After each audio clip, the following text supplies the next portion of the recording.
Así que en este pasaje Pablo está tratando de explicarle a los hermanos porque ellos estaban tristes, estaban confundidos, porque muchos de los que estaban en la comunidad de los tesalonicenses habían muerto.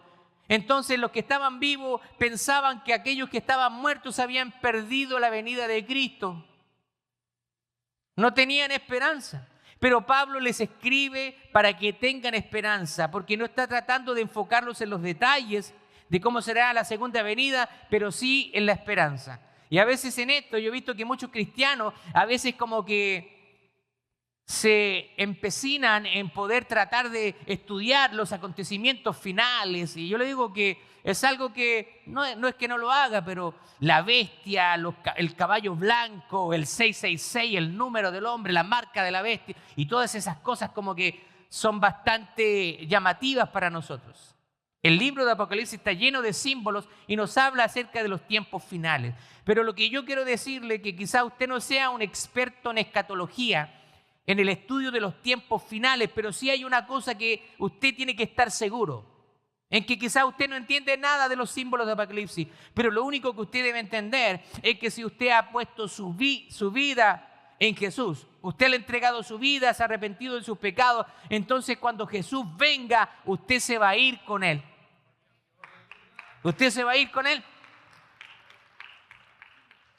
Muchas veces no entendemos todos los detalles, pero sí tenemos que tener seguro de que si nosotros hemos puesto nuestra fe en Cristo, podemos estar esperanzados que cuando Jesús venga, nos iremos con Él. Quiero hacer un alcance importante, porque hay una falsa creencia del universalismo que dice que todas las personas son hijos de Dios. Mentira, eso es una mentira del diablo. Todos somos creación de Dios, pero para ser hijo de Dios, usted tiene que hacer lo que dice la palabra. En el Evangelio de Juan, capítulo 1, verso 12, dice: y a todos los que le recibieron, a los que creen en su nombre, les dio la potestad de ser hechos hijos de Dios. Así que para que usted se convierta en un hijo de Dios, usted debe confesar a Cristo como su Salvador personal y recibirlo y arrepentirse de sus pecados. Y en ese momento usted es sellado con el Espíritu Santo de la promesa. Y el Espíritu Santo es la garantía que cuando Él venga, usted se va a ir con Él. Ahora, ellos se preguntaban, ellos estaban confundidos. ¿Qué pasará con nuestros hermanos que murieron antes de que Cristo regrese? ¿Se perderán su venida? Y Pablo, con un tono pastoral, le responde con palabras de esperanza que siguen consolando también los corazones el día de hoy.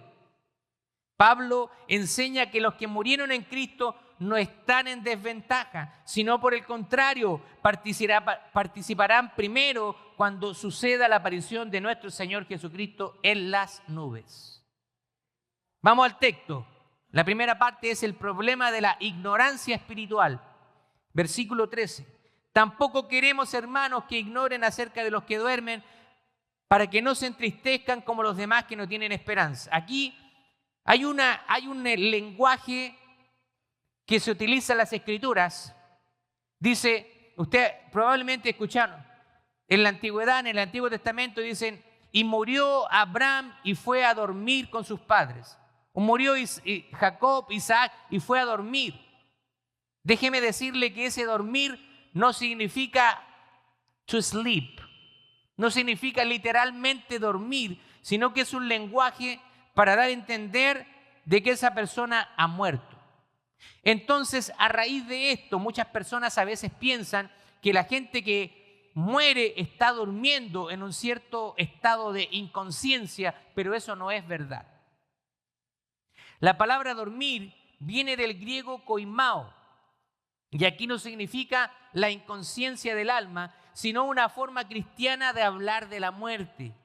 Para el creyente la muerte no es el fin, sino que es un descanso temporal esperando la resurrección de los muertos. Jesús mismo usó este lenguaje cuando dijo de Lázaro. ¿Se acuerdan? Juan 11:11. Nuestro amigo Lázaro duerme. Duerme. ¿Se acuerda que estaban esperando a Jesús y Lázaro había muerto y ya tenía 4 días de muerto? Así que ya su cuerpo estaba en estado de putrefacción, descomposición. Los que trabajan en la medicina me entienden muy bien. Mire lo que dijo Jesús en Juan 11, 23 al 27. Jesús le dijo, tu hermano resucitará. Y Marta le dijo, yo sé que resucitará en la resurrección en el día final. Pero Jesús le dijo, yo soy la resurrección y la vida, y el que cree en mí, aunque esté muerto, vivirá. ¿Usted cree esas palabras? Son palabras poderosas. Jesús dice, yo soy la resurrección y la vida, y el que cree en mí, aunque esté muerto, vivirá. Esas son palabras de esperanza. Todo aquel que vive y que cree en mí no morirá para siempre. Y le pregunta, ¿crees esto? Le dijo, sí, Señor, yo he creído que tú eres el Cristo, el Hijo de Dios, el que había de venir. Y nosotros sabemos que en esa historia de Lázaro era algo imposible para los hombres, estaba en estado de descomposición el cuerpo, y Jesús le dice, remuevan la piedra, porque así eran las tumbas antes. Pero, Señor, ¿qué te pasa? Te estás volviendo loco, ya está su cuerpo en estado de putrefacción. Y ahí es cuando Jesús le dice. Y entonces Jesús dice, Lázaro, sal fuera. Y ahí Lázaro dice que sale. Yo me imagino la multitud ahí, lo vieron morir, sintieron el olor y ahora está Lázaro vivo y todo vendado, porque así se preparaban los muertos antes. Y dice, quítele la venda. Y le quitaron la venda. Ahora, los tesalonicenses estaban afligidos porque pensaban que los que habían muerto en Cristo no participarían en su regreso. Así que Pablo le está diciendo que no se entristezcan. Ahora, Pablo no les dice que no se entristezcan en el sentido de que no tienen derecho a llorar. De hecho, Juan 11:35 en español, el versículo más corto de la Biblia, dice, Jesús lloró. Y lloró cuando llegó a la tumba de Lázaro porque experimentó esa separación de perder a alguien que tú amas. Y los que han perdido a alguien entienden qué significa. Cuando tú pierdes a un ser querido, experimentas esa separación. La muerte trae esos sentimientos. Así que Jesús no les está diciendo que no expresen sus sentimientos, pero que tengan esperanza. Pero lo que sí les dice es que no se entristezcan como los que no tienen esperanza. Nosotros los cristianos nos entristecemos, pero no como los que no tienen esperanza, porque en el fondo hay una esperanza en nosotros de que aquellos que mueren en Cristo, nosotros nos vamos a ver en el cielo con Jesús. Esa es nuestra esperanza. Ahora, hay una gran diferencia entre el dolor con esperanza y el dolor sin ella. Como Martín Lutero dijo, mire, yo no temo la muerte sino el pecado, porque la muerte no es más que una puerta hacia la vida eterna. Vamos al segundo punto. La base de nuestra esperanza, la resurrección, versículo 14. Porque si creemos que Jesús murió y resucitó de la misma manera, Dios traerá por medio de Jesús y con Él a los que han dormido. Toda nuestra esperanza se levanta sobre la resurrección de Cristo. Todas las demás religiones se basan en personas que están en la tumba. El islamismo se basa en Mahoma. Los testigos de Jehová en Russell, su fundador, que está muerto. Los mormones en Joseph Smith, que está en la tumba. Pero en el cristianismo es la única religión y la verdadera, por cierto, donde su fundador se levantó de la muerte, resucitó y ascendió al cielo y ahora está a la diestra de Dios Padre gobernando.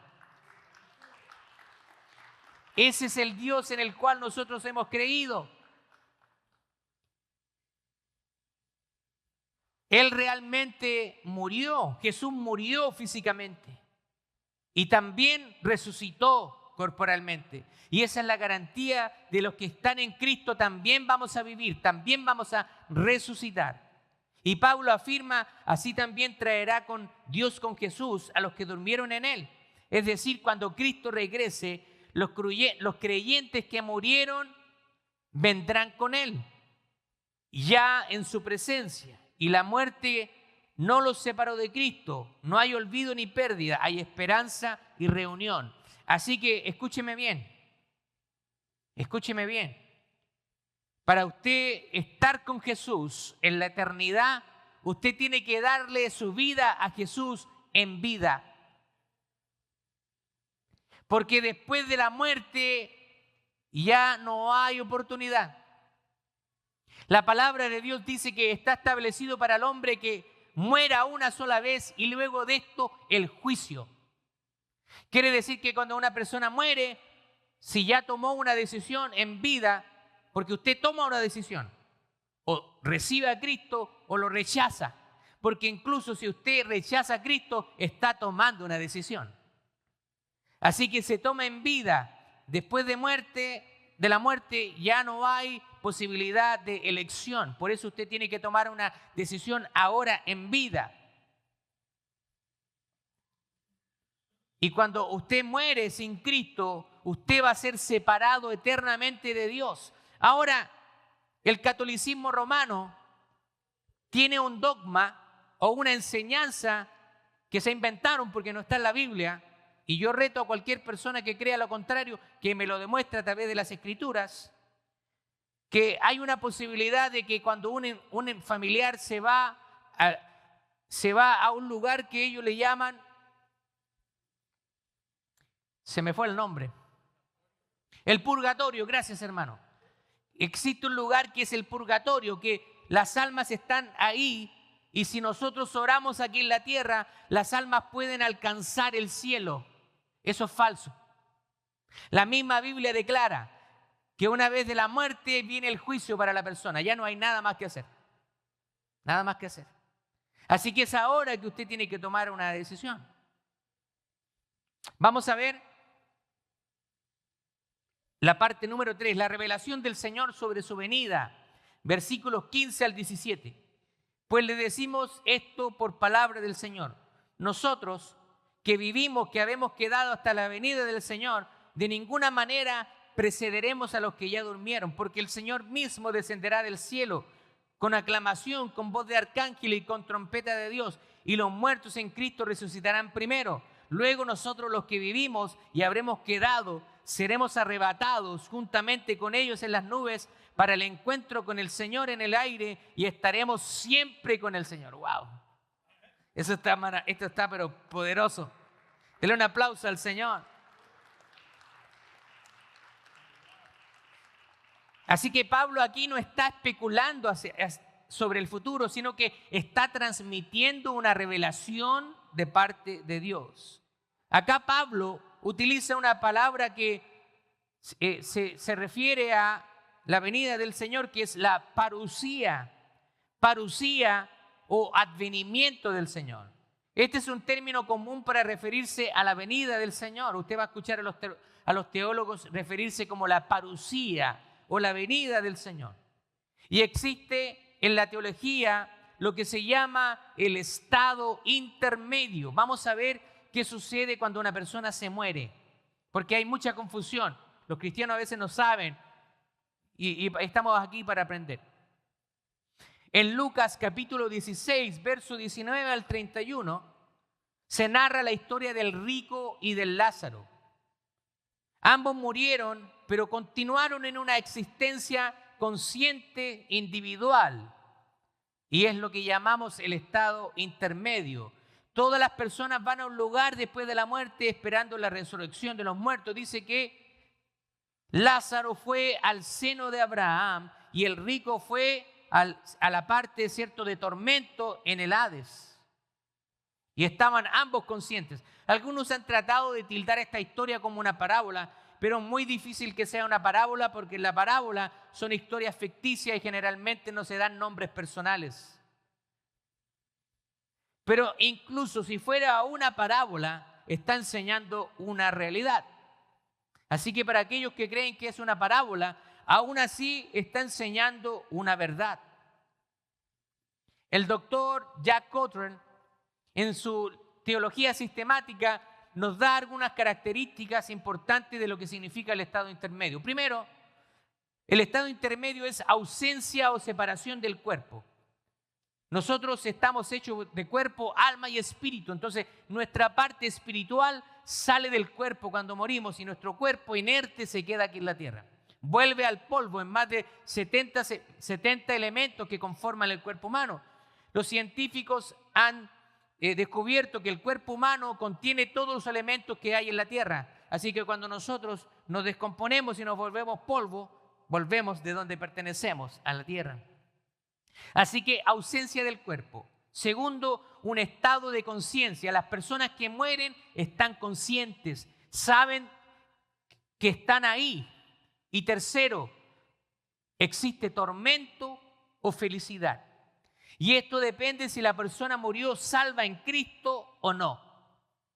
Si una persona muere en Cristo, entonces va a estar en un estado de felicidad, de reposo. Pero si una persona muere sin Cristo, estará en un tormento eterno. Ahora, la pregunta que muchos se hacen, ¿y dónde están las personas? ¿Hay un lugar específico? Muchas veces la Biblia habla con un lenguaje poético y descendió al Seol, habla en el Antiguo Testamento. Entonces, algunas personas, muchos círculos evangélicos piensan que el infierno está en el centro de la tierra. Pero la verdad es que la Biblia no nos da coordenadas de dónde se encuentra el infierno, solamente nos da las características. Ahora, si creyéramos que el infierno está en el centro de la tierra, la palabra de Dios dice que el cielo y la tierra pasarán, todo va a ser destruido, entonces las almas que están ahí, ¿dónde se irían? No hay sentido, no makes sense. La Biblia utiliza un término que se llama Seol o Sheol o Hades en griego. Estos términos, uno es en hebreo y el otro en griego, el Sheol o el Hades. El Seol es una palabra hebrea que ocurre unas 65 veces en el Antiguo Testamento. Y Hades es la palabra griega para Sheol, o es el lugar donde se encuentran los muertos. Ahora, muchas veces las personas toman este lenguaje de manera literal, como yo le dije, pero no se debe hacer así. Pero quiero mostrarle un cuadrito, a ver si me muestra el cuadro ahí, mi hermana. Ese es el estado intermedio. Mire, en la primera parte están los salvos, la vida en la tierra, después viene la muerte y entra al Hades. Y el Hades está separado por el paraíso y el lugar de tormento. Así que existe la muerte física, después la persona experimenta el paraíso, el descanso eterno y después está esperando la resurrección. Entonces, para que usted me pueda entender, cuando las personas mueren van a un lugar que se llama el Hades, que está dividido entre el paraíso y el lugar de tormento, lo que llamamos el infierno.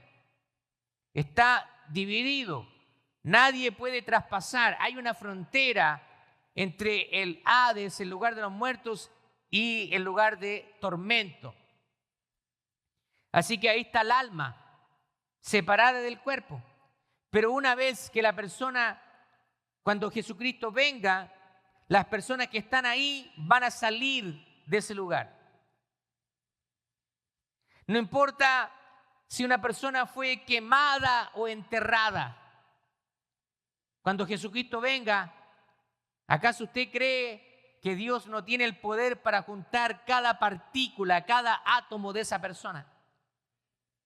Algunas personas podrían decir, pero nosotros cremamos al tío Juan y lo lanzamos al mar. ¿Qué va a pasar con él? Dios tiene el poder de tomar cada una de esas partículas y volverlas nuevamente a un cuerpo y juntarla con el Espíritu y crear un cuerpo glorificado. ¡Wow!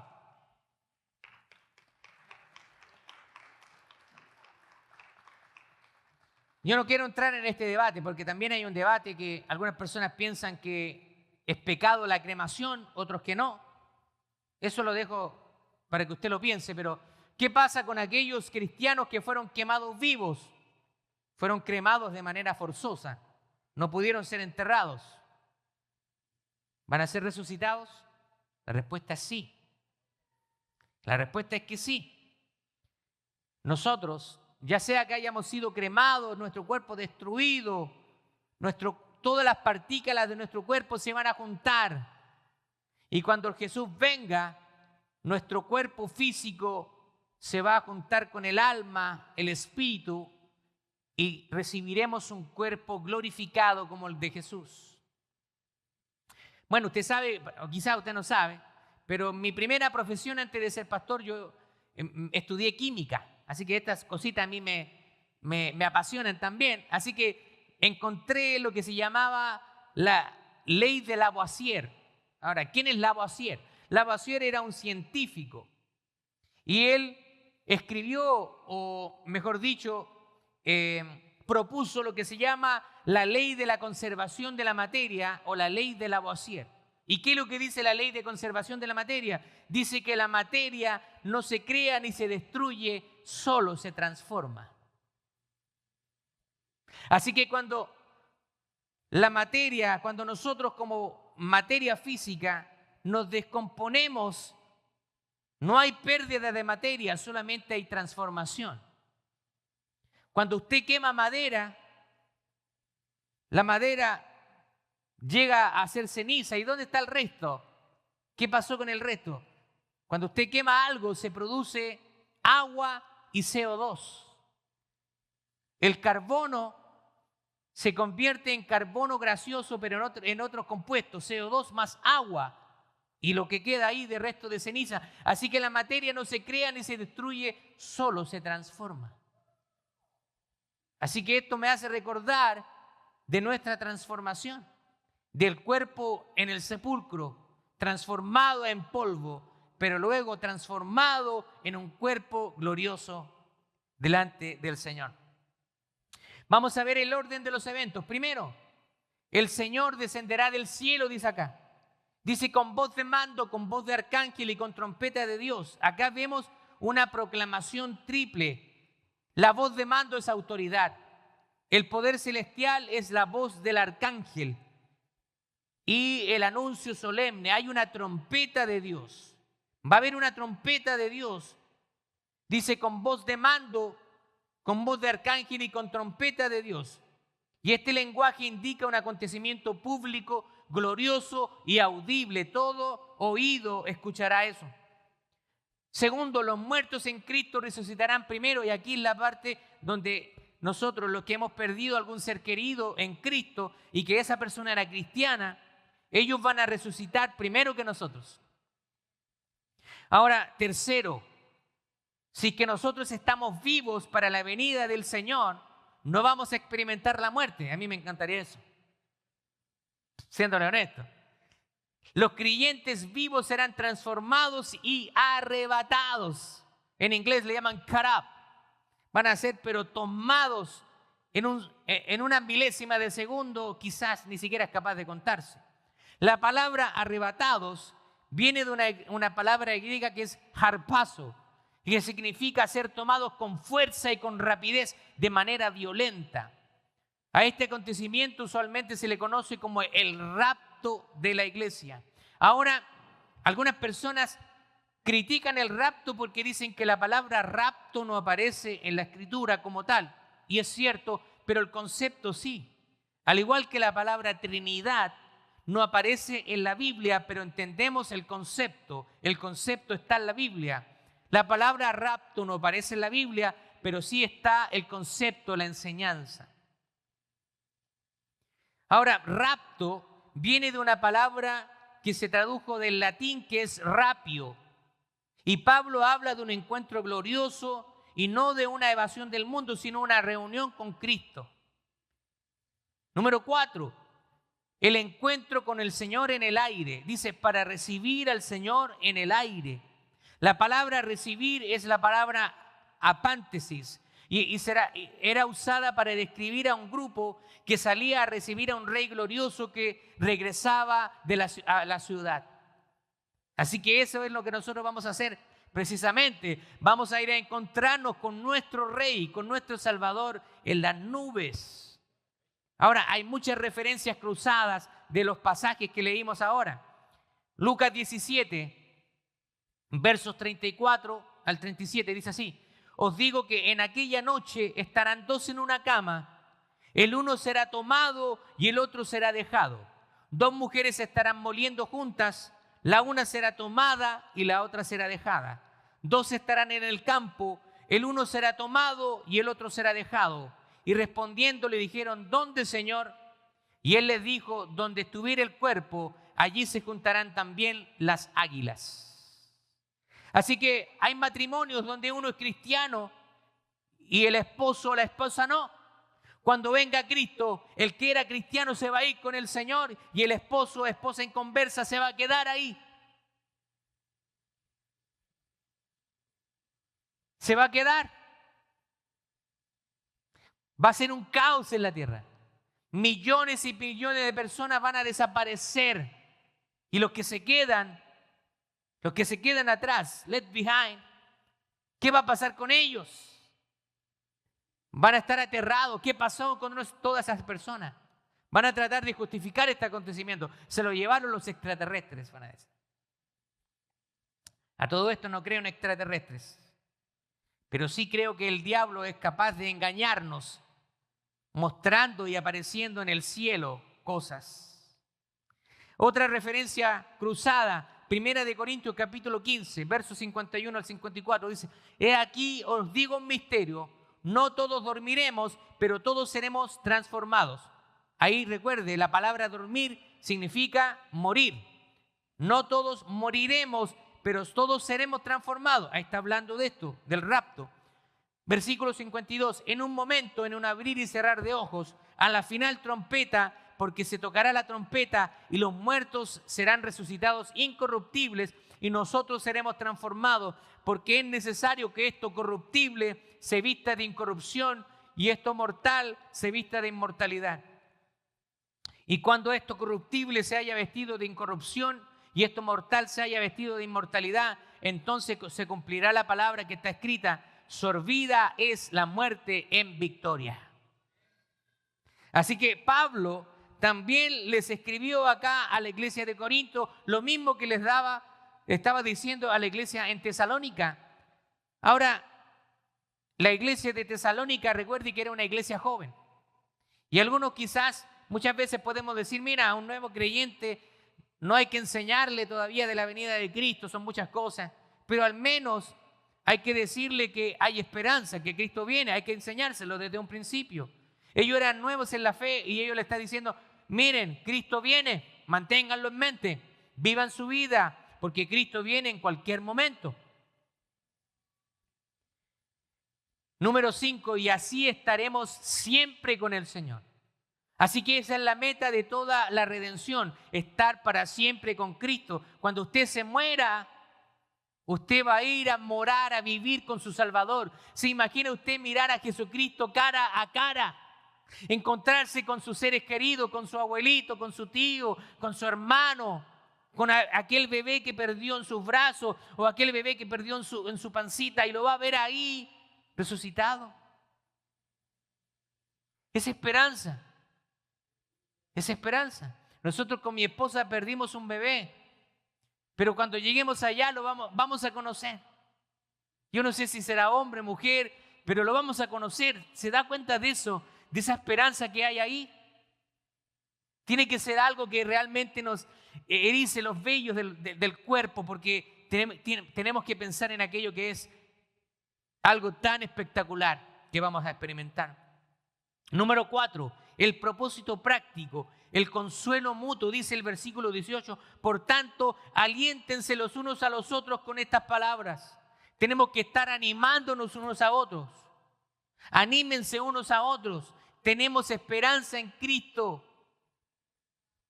Tenemos esperanza en Cristo. Gracias, hermano. Hay esperanza en Jesús. Yo sé que hay muchas personas que han experimentado un proceso de una pérdida de un ser querido. Y es un proceso que nadie lo entiende solamente hasta que lo pasa. Es un duelo personal. No juzgue. No juzgue a una persona. No significa que porque llora, porque lamenta la pérdida, es una persona que tiene falta de fe. No, porque somos humanos, tenemos un corazoncito que siente. A veces somos desubicados. Le decimos a las personas, pero tú no tienes que llorar si tú sabes que tu abuelito, tu abuelita, tu mamá o tu papá o tu hermano está con Cristo. Usted le está diciendo a alguien que ya lo sabe, pero está aquí en la tierra sufriendo esa separación. A veces cuando alguien se muere, la verdad que trato de ser bastante breve, no me gusta hablar mucho. Le digo, mira, la paz del Señor esté contigo, estaré orando por ti. Le abrazo, le estrecho la mano. A veces es mejor quedarnos callados porque la podemos regar, como dicen en México. La doctrina de la segunda venida no es para alimentar los debates escatológicos, sino para traer consuelo y esperanza. Cada creyente enfrenta la muerte no con miedo, sino con la certeza que tenía Pablo. Para mí, el vivir es Cristo y el morir es ganancia. Así que Pablo le dijo, para mí estaría mucho mejor si me voy, porque estaría con Cristo. Pero el amor que tenía hacia ellos, decía, pero todavía tengo trabajo que hacer. Y mientras usted esté aquí en la tierra, no importa la edad que tenga, 30, 40, 50, 60, 70 años, 74 los robustos, como dice el hermano William. Si usted, el Señor, le da vida, es para que usted siga proclamando aquel que nos llamó de las tinieblas a la luz admirable, para que siga dándole esperanza a esas personas que no tienen a Cristo, que Cristo viene y hay esperanza después de la muerte. Gloria a Dios. Así que cada vez que nosotros sepultemos a un ser querido, no tenemos que pensar lo perdimos, sino que pensar se nos adelantó. Simplemente se nos adelantó. Así que Pablo nos está consolando con un tono muy pastoral. Muchas personas se apasionan con este tema y no quise entrar en muchos detalles porque están los amilenialistas, los premilenialistas, los preteristas, en todas estas escuelas de teología. Usted seguramente no sabe de lo que estoy hablando, no se preocupe. Pero usted puede estudiar un poquito más en casa. Pero para resumir el cuento, estas escuelas de teología debaten en cuándo será la venida de Cristo y si es un solo evento o dos. Nosotros creemos que, los premilenialistas, creemos que Cristo viene, hay un rapto y luego Cristo viene con la iglesia a la tierra a juzgar a las naciones. Hay otras posturas que dicen que es solamente un evento, pero cualquiera que sea su posición. No, yo no voy a pelear con usted ni a convencerlo de mi teología, pero lo que sí le puedo decir es que estamos todos de acuerdo en que Cristo viene a buscar a todos aquellos que han puesto su fe y su esperanza en Él. Allá arriba, no importa si usted era pentecostal, no importa si usted era bautista, reformado, presbiteriano, si era amilenialista, preterista o premilenialista, allá arriba toda nuestra teología se va a caer y nos vamos a dar cuenta que estábamos todos equivocados en muchas cosas. Lo único que tenemos que tener en mente es que tenemos que tener la seguridad de que cuando yo muera me voy a ir con el Señor. ¿Tiene esa seguridad?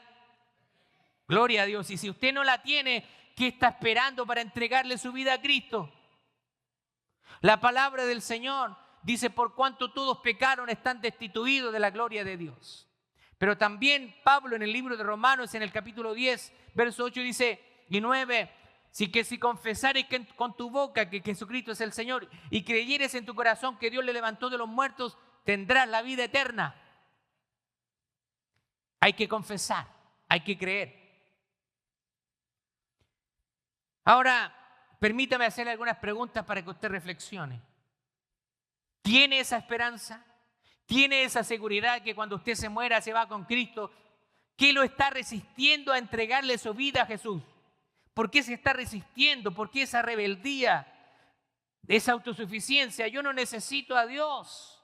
Todos necesitamos a Dios.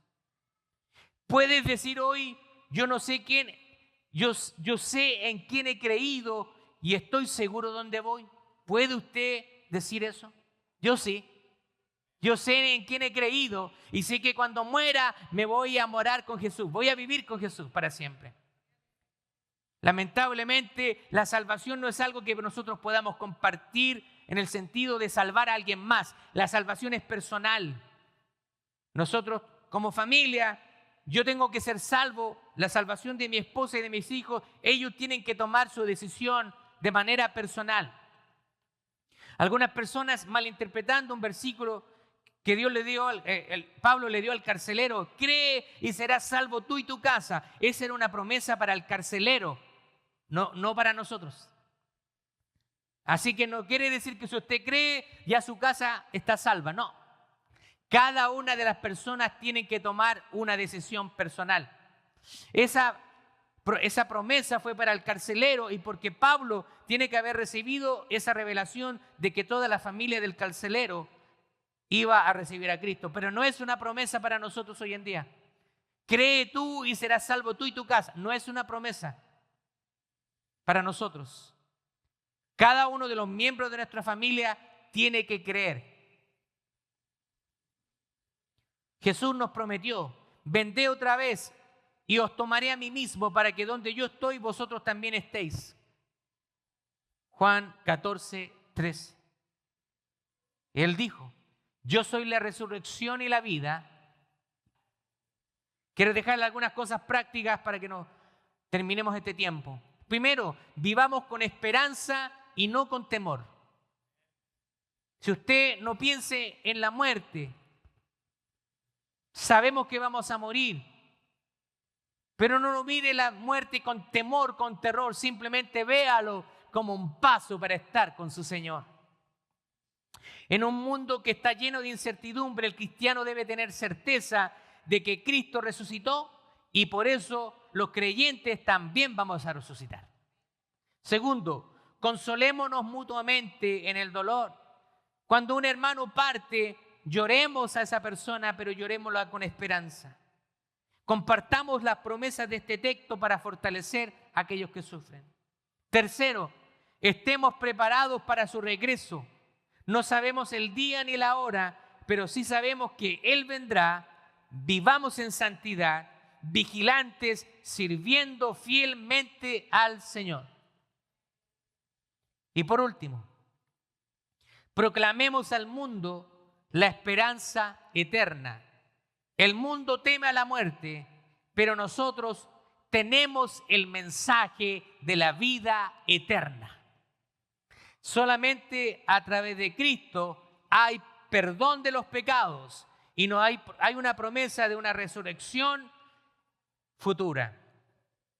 Pero cuando tú pones tu fe en Cristo, inmediatamente comienzas a vivir los beneficios de la vida eterna. La palabra del Señor dice, el que creyere y fuere bautizado será salvo. Marcos 16:15. Mas el que no creyere será condenado. Así que el día de hoy tú tienes dos opciones. O le entregas tu vida a Cristo, te arrepientes de tus pecados y te bautizas en las aguas, o rechazas al Hijo de Dios y la ira de Dios estará sobre ti. Y cuando mueras, lamentablemente, vas a sufrir eternamente en el infierno y en último caso, en lo que la Biblia le llama el lago de fuego, donde serán lanzados Satanás, los demonios y todos aquellos que rechazaron a Cristo. Mientras todos los creyentes vamos a estar disfrutando del cielo nuevo, la tierra nueva, en la nueva Jerusalén celestial, donde hay calles de oro, donde hay mar de cristal. Gloria a Dios. Póngase de pie.